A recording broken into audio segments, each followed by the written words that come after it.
What's up, YouTube? It's the Action Figure Grader coming back to you with a video, and today we are going to do a subscriber Q&A. And if you guys remember from my Lego Star Wars video, we had a giveaway for a beautiful Republic fighter tank that was kindly donated to the channel by Charles over at 5 Idiots Talking Toys. And you guys submitted some incredible questions. I mean, really good questions. I also wanted to announce the winners for the Pennsylvania Star Wars Collecting Society medallions, the Stormtrooper medallions. Michael Gibney over in Ireland, you were one of the winners. And then Justin Clark, you were one of the winners. As of the making of this video, Justin, I have not gotten your email address, or excuse me, your mailing address.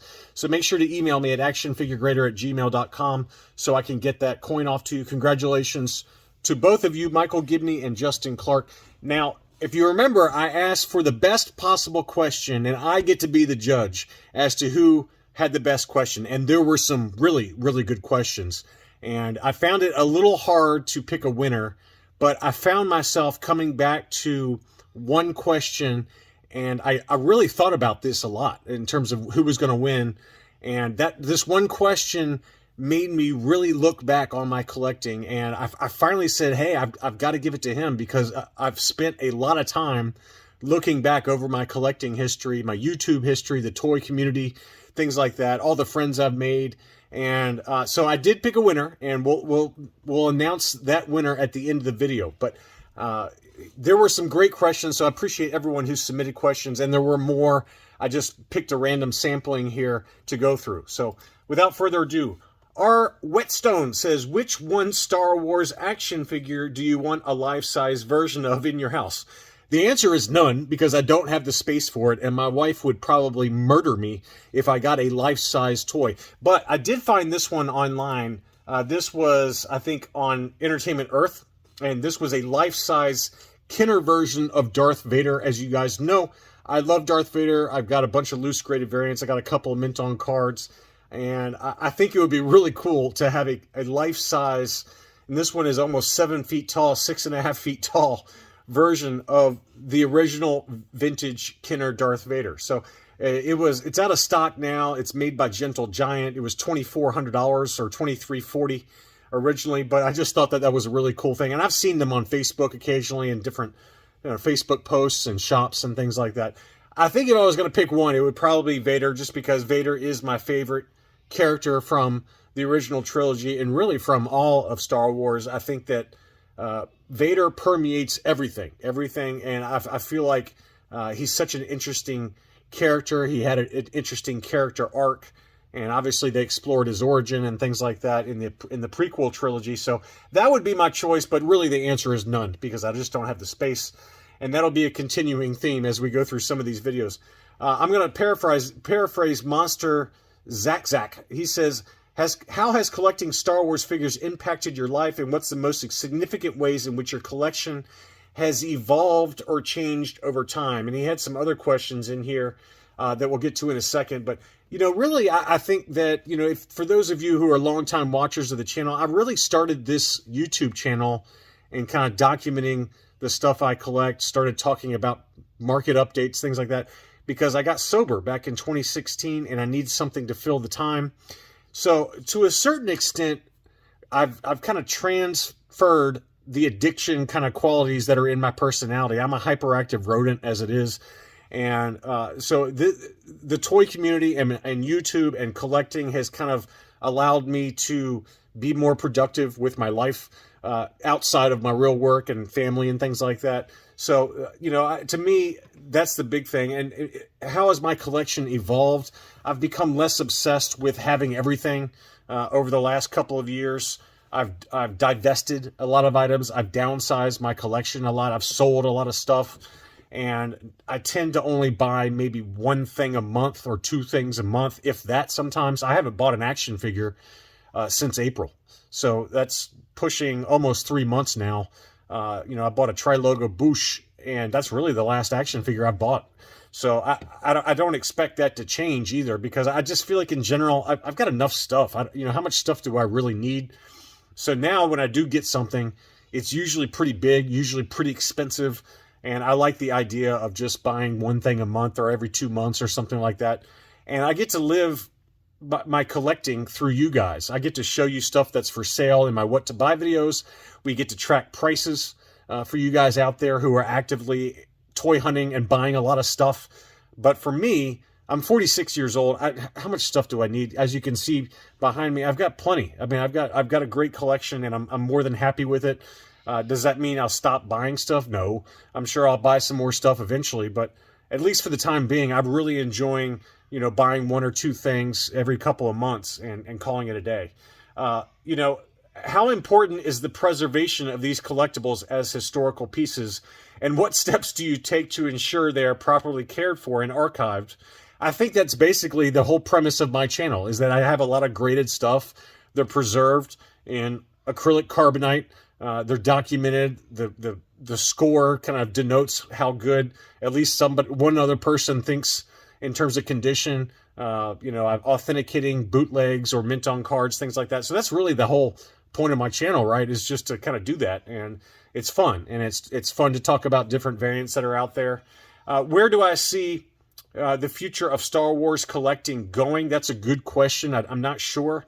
It seems like, at least right now, we're kind of in a little bit of a down market. It certainly has not declined nearly as much as I expected, but who knows? The future is uncertain, and I do think that there's potential that we start to see even further slowdown in the market, especially if we get a proper recession that hits globally or in the U.S. But I do think that hardcore fans and casual enthusiasts alike, they're going to continue to love Star Wars as long as Disney Plus continues to build out, their fan base through future generations of awesome content. So I don't think Star Wars is going anywhere. Could it go the way of the dodo and not be as popular 20 or 30 years from now as my generation dies off? Sure. But I know that my kids love Star Wars, and future generations will continue to love it, I think, as long as they keep producing content that people watch. Arch Excel, he asks, what do you believe is the most significant influence that Star Wars collectibles have had on the film industry and pop culture as a whole? This is another good question. I think that if you look back at the original trilogy and how Kenner basically mimicked the movies with their toys, I think that the toys almost created a self-fulfilling feedback loop, so to speak, where these generations of kids grew up and started recollecting their toys or buying more toys, still consuming the future movies, the sequel and prequel trilogies, all the Disney Plus content. So, I'm sure it was happening before that in the 70s with like Buck Rogers and Star Trek and other things, but Mego collectibles. But I think that Kenner and Lucasfilm really created a commercialized kind of machine that allowed the toys and other collectibles to feed off the movies and vice versa. So, like I said, a kind of a symbiotic relationship between collectibles and film that was then copied for future kind of decades with Marvel and everything else, the Avengers and superheroes and you name it. And I feel like if a movie comes out that's big enough, there's going to be toys associated with it, and that creates kind of that as children age, it allows them to continue to enjoy those original movies. Look at Jurassic Park even. There's toys, G.I. Joe, all that kind of stuff. Masters of the Universe, Transformers, you name it, to a certain extent, they all owe a debt of gratitude to Lucasfilm and Kenner, in my opinion. So, and again, while they're not the first to do it, they did it the best. At the height of Kenner's, popularity, they were producing 10 to 20 million figures a year. Think about that nowadays. That'll never get touched again, most likely, just because kids today, they don't collect toys the way our generation did, or play with toys the way our generation did. So, but I do think that the collectibles industry and, all these other film franchises, they really owe a debt of gratitude to Lucasfilm and Kenner in terms of showing them how to do it, showing them how to successfully commercialize those things.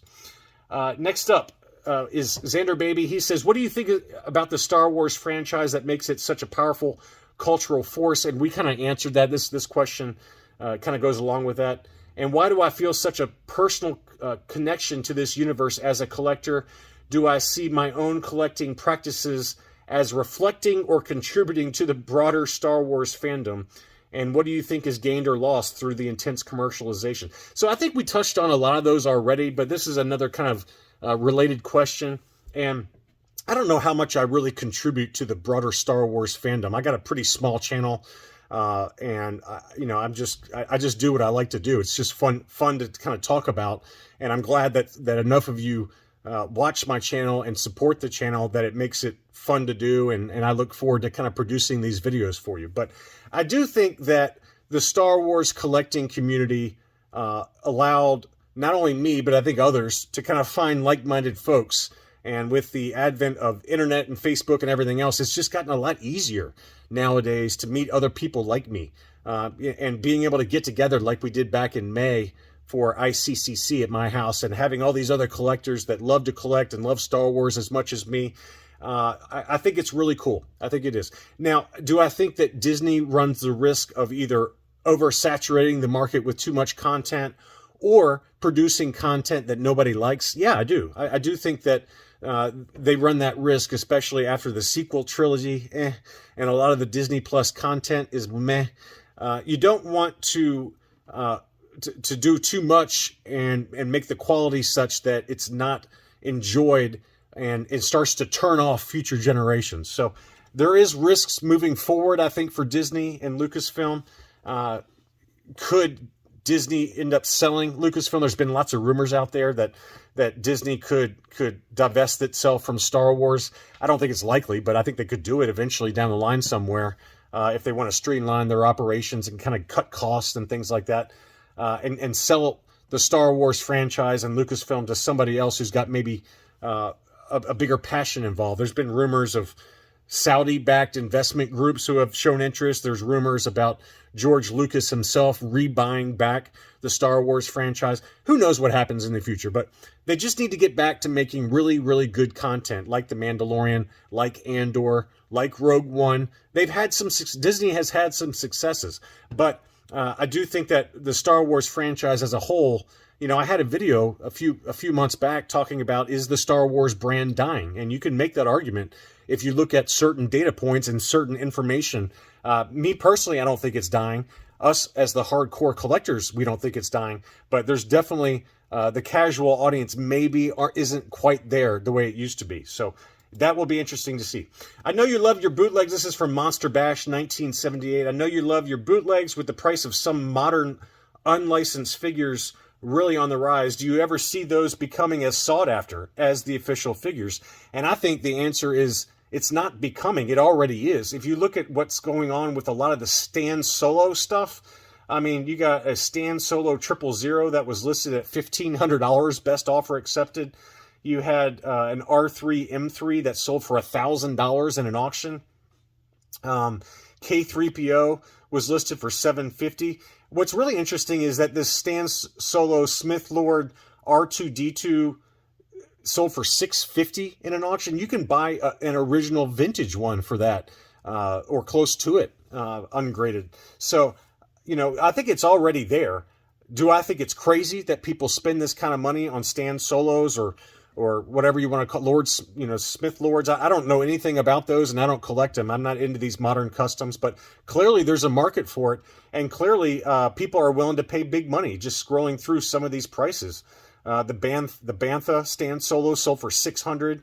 The fake Yak Face sold for $565. So yeah, there's a market for it already. Will they hold their value over the test of time? I personally do not think so, but clearly other people do, and they're paying the big money for them. So it was really interesting to see that. I do know a lot of collectors who are friends of mine that are selling theirs right now because prices have jumped so much. I think Stan Solo or whoever took over that brand lost a lot of their original molds. So a lot of these kind of early Stan Solos are going for big money now, and you can see all these prices that show that. So again, it's not something I want. It's not something I'm going to collect. I'm an OG guy. I prefer to have stuff that's original. Or when I do collect bootlegs, I prefer vintage or 1990s bootlegs that were produced where either politics or poverty, made bootlegs really the only option. But But clearly there's a market for it. 12-back Boba Fett says, what would things be like if Hasbro had stayed away and Kenner kept the license and continued through the prequels? I think that this is a good question. I think that the prequel items that we see on the market would probably be worth a lot more if they had kept the original Kenner style packaging or the vintage collection style packaging. As it is, most prequel stuff is pretty much worthless. And they did overproduce them. There's no doubt about that. It was kind of the first figures since the Power of the Force line or Power of the Jedi line, things like that, that really drew some interest from folks. But while they were heavily collected at the time has proven that they were just overproduced. So I think that if the production runs had been closer to what the vintage collection is today, and if the artwork had been more in keeping with what the vintage collection is today, those Hasbro prequel episode 1, 2, and 3 items would be probably worth quite a bit more, would be my guess. Obviously that's supply and demand, right? If they had gone to TVC style manufacturing batches, I think that you would see bigger prices on them. But as it is, supply is so high, demand is so low because no one really wants those, that the prices are basically at less than what they were originally at retail for most of the figures. But that's a good question. Seth Waldrop says, the vintage collection needs to release the rest of the Bad Batch crew. What figures are a must? I think really all of them are a must from the Bad Batch. But in my opinion, I would love to see Wrecker. He's probably my favorite of all of the Bad Batch characters other than Hunter. Hunter looks really cool. But from my perspective, Wrecker is absolutely number one. There's other obvious ones that I'm sure are coming, or have already been announced as in the pipeline by Hasbro, but Thrawn is a must, and all of the Rebels team that's going to appear in the new Ahsoka series. I think those are all coming. But for me, the Bad Batch is awesome. I love the Bad Batch. I absolutely love it. I love watching it. And Wrecker's my favorite character because he's a big dumb brute, and that's what I am. So I'm not a brute. I'm really just dumb, but like him. But I just think he's a great character, and I love his kind of look. I just think he looks cool. Darth Wizzy says, "Why are you not collecting TVC with these beautiful figures and card backs? I understand the draw of classic Kenner, but these new TVC classic original trilogy fig backs are special. Does that not tick your boxes?" Of course it does. Of course it does. I love the vintage collection, but at the end of the day, I don't have the space or the time or the wherewithal to get all of the vintage collection. I just don't. I would rather collect one item that costs, a lot of money rather than 20 vintage collection mint on cards. I just don't have the space for it. They're just going to end up in closets. And I do have a few select vintage collection that I'm keeping and I like, but quite honestly, I had to just stop collecting the vintage collection just due to space constraints. I just don't have the space for it. So do what you want and collect what you like. But at the end of the day, I just don't have the space or the time or caring about trying to figure out this store exclusive or this, pre-order and all that stuff. I got burned out on it. That's not to say I don't enjoy them. I clearly still love the vintage collection since I still cover it and market updates and things like that. And I've got the occasional one I've gotten as gifts or I've sent off some to be graded, things like that. But for me, it just comes down to space. And to me, I'd rather have one really expensive, rare or really high-end item versus 30 TVC. And that's how I collect these days. So I'm not saying it's right. I'm not saying it's wrong. That's just everyone collects differently. Save the Rancor says, do you think Lego has become the action figures for the youth of the past 15 years? And when this younger generation gets older, are they going to start collecting high-end Lego action figures or graded action figures? I don't see it personally. I just think that Legos are really good and really important for a very short amount of time, has been my experience with my own kids. They like Legos for about 2 or 3 years, and now they've gotten completely out of it and they don't care about them. Whereas I do feel like the vintage Kenner stuff when we were growing up, it lasted a little bit longer. It was more like a 5 or 6 year window for me.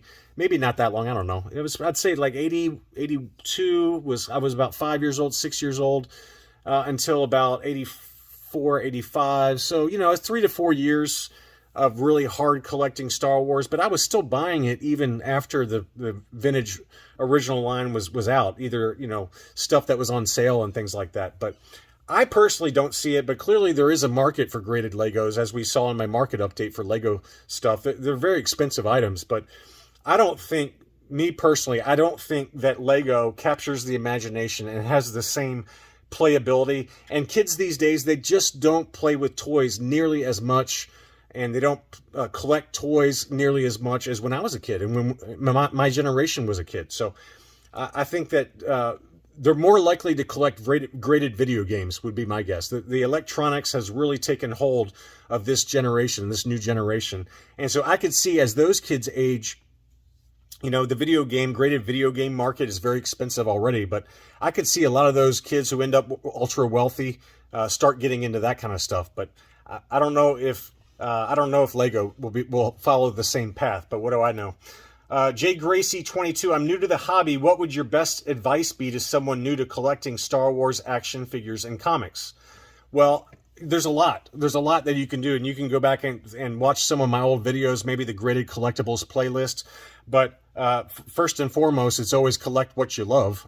You know, I don't collect anything for the monetary value. It's a nice side benefit sometimes, but I collect what I like. And for me right now, I'm collecting graded Star Wars key comics, or other lines of comic books, because I like the fact that they don't take up much room. I like that it diversifies away from the pretty extensive action figure collection that I feel like I have. I've got enough action figures. So at least right now, today, I'm in the CGC 9.8 comics. But first and foremost, collect what you like. Don't overspend. There's plenty of stuff out there. Be patient. These are all kind of common refrains from my videos, but hardly any of this stuff is rare. There are rarities out there, yes. But in general, the vast majority of vintage Star Wars figures and even the comics, there's a lot of them out there, and with enough patience and financial discipline, any of it can be had within reason, right? So I just think if you're new, don't rush in and buy too much. That's the first mistake I see a lot of people make. They rush in and they spend like thousands and thousands of dollars in a very short amount of time, and then next thing you know, they're already full. Their room is full. And I would say that's a big one that we're going to come back to when we get towards the end of the video. Adam, who's a Patreon supporter, thanks so much, Adam. Which Star Wars series is the smartest investment? Vintage collection, studio props, Lego, etc. I don't know. This is a good question. To me, when it comes to props or Lego, I don't know anything about them. I know that some of them can be very expensive, but to me, I just don't know enough about them to recommend them as an investment. To me, your best bet is always going to be the vintage Kenner stuff or foreign variants or things like that. High grade and rare always is valuable. Now, I think that the one item that you're not missing, or that you're missing here, that I do think probably has the longest legs and longer legs than any of the ones you suggested here, are comic books. Not everyone's going to agree with that, but I think in general, high-grade comic books have proven to hold their value for the longest amount of time out of all of these. Are vintage Kenner action figures going to be as valuable in 20 years as or 30 years, 40 years as my generation is dying off? I don't know. But there's always a much larger population of people throughout the world that collect very high-grade comics. And that's kind of where I'm taking my path right now, because my comic collection is not that big. And I feel like I want to diversify away a little bit from action figures, because I feel like I got enough of them and I love my collection and everything. But I would like to have some really high-end comics to kind of pair with my action figure collection. And I think that it's going to be easier to resell those comics than it will be for any of my action figures. It just seems like the market is very liquid for comic books. There's a lot of different exchanges and auction sites for comics, and it attracts a lot of money from around the world because they're easy to store, and they stay together. They don't degrade the way we've talked about it all the time in my videos. Even mint on card action figures that are graded can degrade inside the blister. What are some of my mint on cards going to look like in 20 or 30 years? I don't know, but none of mine are particularly that expensive relative to some of the really big ones that are out there. So like 12 backs, things like that. So to me, if I'm talking about investment, this is only from an investment perspective, which is what this question said. To me, comics are the safest investment and probably the most likely to hold their value over time.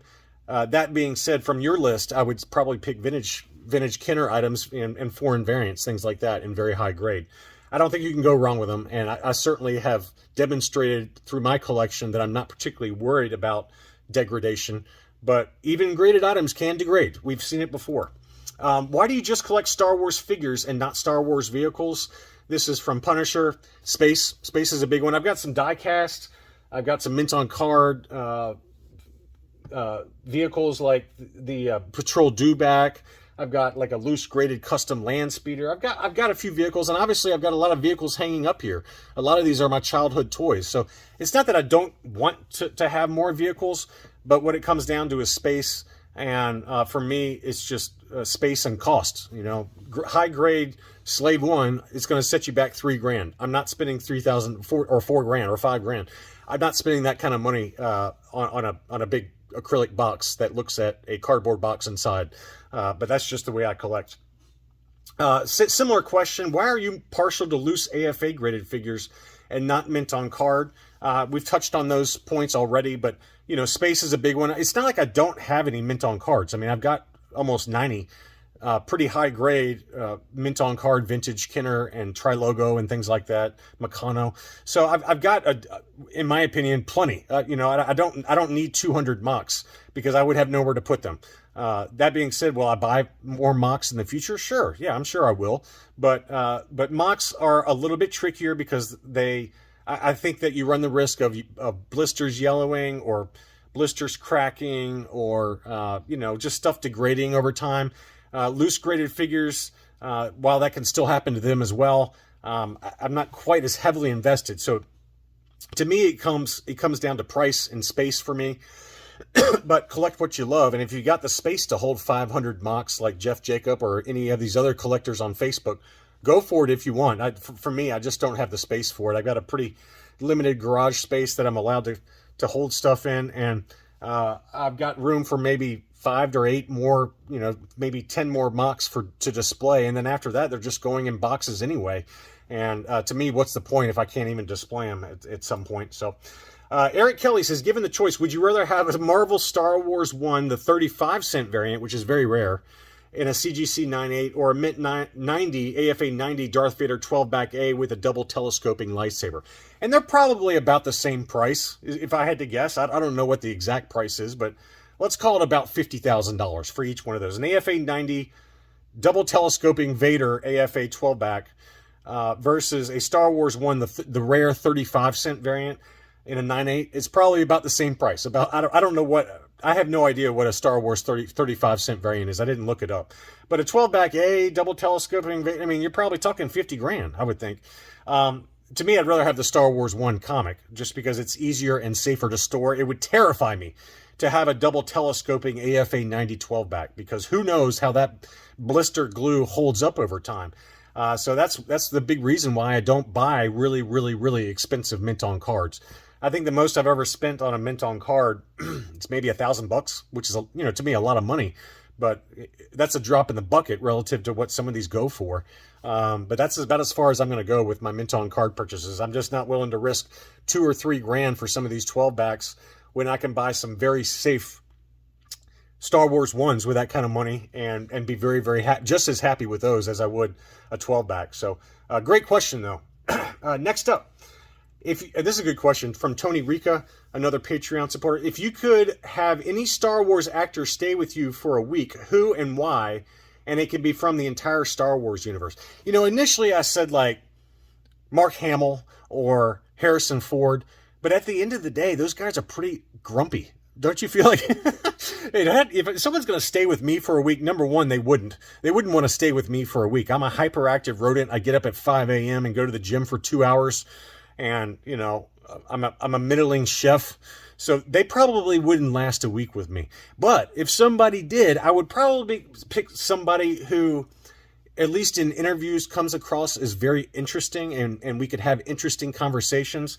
My first choice would actually not be an actor. It would probably be, you know, some of the creators of The Mandalorian. My memory's not working right now, but, you know, Dave Filoni and the other guy, I can't remember his name. The guy that does a lot of the cameos in Iron Man, but you know, Jon Favreau. So one of those two, I think, would be my choice. But if I had to pick an actor, I'd probably pick Diego Luna. I don't know if you've seen some of his interviews, but I find him to be a pretty fascinating person. And I think that we would have interesting conversations beyond just the Star Wars world. And he would be a really fascinating person to have over for dinner because he's got a really interesting worldview. And I just feel like he brought a lot to the Andor role, not only in Rogue One, but in the Andor series. And it's far and away the best miniseries that Disney has produced, in my opinion. So that would be my first choice in terms of actors, but I'd rather have Filoni or Favreau on any day because I think they'd be a lot of fun. And those guys are true fanboys. You know, they really are like us. They love the Star Wars universe, and it would be fun to kind of spitball ideas for future shows and things like that with them and just talk about the broader expanded universe. But if it was an actor, it would be Diego Luna. Okay, so now we got the final question, and this is the winner. And I've really thought about it. Joshua3732 asked, in my opinion, the best question. So you are the winner, Josh. Send me a email with your address. If you could go back to the very beginning of your collecting, knowing what you know now, what would you do differently? This is a great question, and it got me really kind of reflecting back on my collecting. And I think this is a really tough question. It really is. In terms of what I do differently, I probably would have, I don't know if this is related to collecting, but I would have started my YouTube channel sooner because it was a good outlet for meeting other people like me. I suffered through a number of years where I just didn't know anybody. I wasn't on Facebook in terms of the collecting groups, and I obviously wasn't on YouTube, but I would have met a lot more friends sooner and really gotten plugged in sooner if I had started the YouTube channel sooner and gotten on Facebook sooner too. So that's a big one. For me, I probably would have been a little bit more discerning early on in terms of what I bought. I just bought everything for a while there. And I probably would not have gotten into the Black Series. I had a bunch of Black Series figures that I bought and graded, and I made dozens and dozens and dozens of them. And they've all since been sold, but I feel like that was kind of a waste of time because the Black Series just took up too much space. I loved them, don't get me wrong, but it just took up way too much space, so I had to kind of divest myself of those. I would also be more patient. I probably overspent over the years on a number of different items that have turned out okay, right, with what prices have done. But in general, I think that those are the two big things, is just be more patient, maybe a little bit less Black Series in my life. I probably also would have focused on Star Wars sooner and made that my core focus, because I had a lot of different other lines at one point before I even started my YouTube channel. I mean, I had Secret Wars, I had over 80 mint on card graded AFA GI Joes. I had a lot of stuff, and I just think at some point space is always going to become an issue. I don't care who you are. And for me, I just needed to focus, and it took me a long time to kind of get down to that. And now I tend to focus on more expensive, more exclusive, highly sought after items now, and don't go shotgun approach and buy everything. And those are kind of lessons that I wish I had learned early on. But great question, and it really got me reflecting on my collecting history and my sobriety and the YouTube channel and the toy community. So it was a very innocently worded but all-encompassing question, and I think that's why this one is the winner. So Josh, you win the LEGO Star Wars Republic Fighter Tank. Thanks so much for watching, and I'll be back soon.